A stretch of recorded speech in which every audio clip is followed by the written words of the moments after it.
Si se mira con atención, podría parecer una especie de anfiteatro al aire libre formado por la propia naturaleza. Sin embargo, en el pasado era una compleja unidad habitacional construida por el pueblo prehispánico de Trincheras, una cultura tan importante, según los investigadores, como las grandes culturas del centro del país. Esto fue, el cerro tuvo una ocupación entre el más o menos 1300 y 1450 de nuestra era. ¿Qué cultura era acá? Trincheras, o sea, justamente, sí. Pues ese es el nombre que le damos arqueológicamente, o sea, porque no sabemos ni cómo se llamaban, ni qué idioma hablaban, ni cómo se identificaban entre ellos. Okay. Entonces los arqueólogos les damos nombres. Unos 200 años antes de la llegada de los españoles, los nativos construyeron enormes muros de piedra en las laderas del centro de Trincheras. Siglos después, los arqueólogos le dieron el nombre de terrazas y aún en la actualidad son lo más llamativo de este pueblo. O sea, estas terrazas eran habitacionales. Siempre se habla de trincheras, como si fuera un lugar a donde corrían y se escondían y desde ahí estaban defendiéndose. En realidad fue un pueblo construido sobre toda esta loma del cerro. El sitio comenzó a ser explorado a finales del siglo pasado y desde diciembre de 2011 se encuentra abierto al público y es conocido como la zona arqueológica Cerro de Trincheras.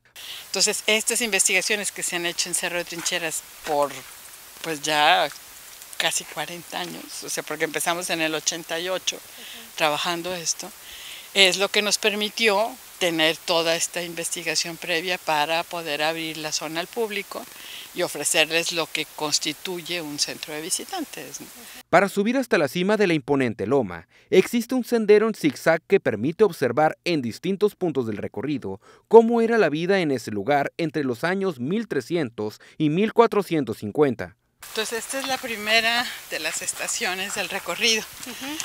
En esta cédula lo que se te señala es el recorrido que haces para poder llegar hasta la cima del Caracol, que ese es el área que tenemos abierta al público. O sea, evidentemente hay muchas otras áreas dentro del cerro, pero lo que está acondicionado para la visita pública es justamente desde aquí hasta la cima del Caracol.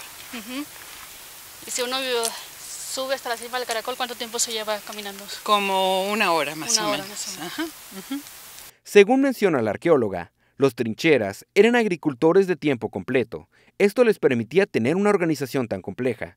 Tenían sus propios marcadores astronómicos de verano-invierno en las partes altas y sus productos eran el maíz, frijol, calabaza y algodón. De acuerdo con la investigadora, los nativos del cerro hacían pulseras, aretes, anillos y collares con conchas, almejas y caracoles. Estos últimos incluso les servían para hacer sonidos en sus bailes típicos. O sea, se adornaban con pulseras de ciertas almejas grandes, se adornaban tenían aretes de ciertos caracoles con un cierto tipo de corte, tenían anillos, tenían collares.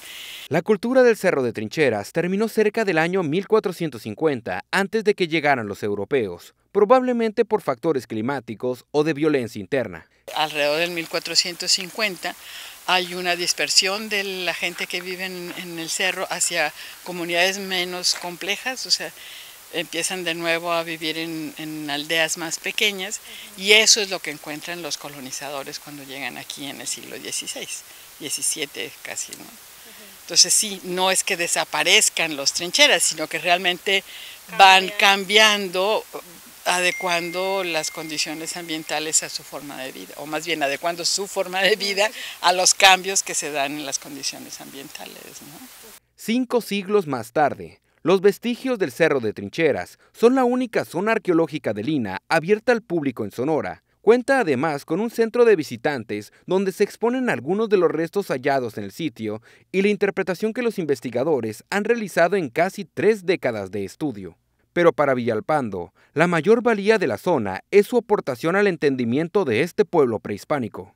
Nosotros compartimos con el público o interpretamos para el público lo que hemos trabajado en investigación a lo largo de estas décadas y lo mostramos digamos, de una manera museográfica, ¿no? Con información de Eliana Alvarado, para elimparcial.com, Rodolfo Gil.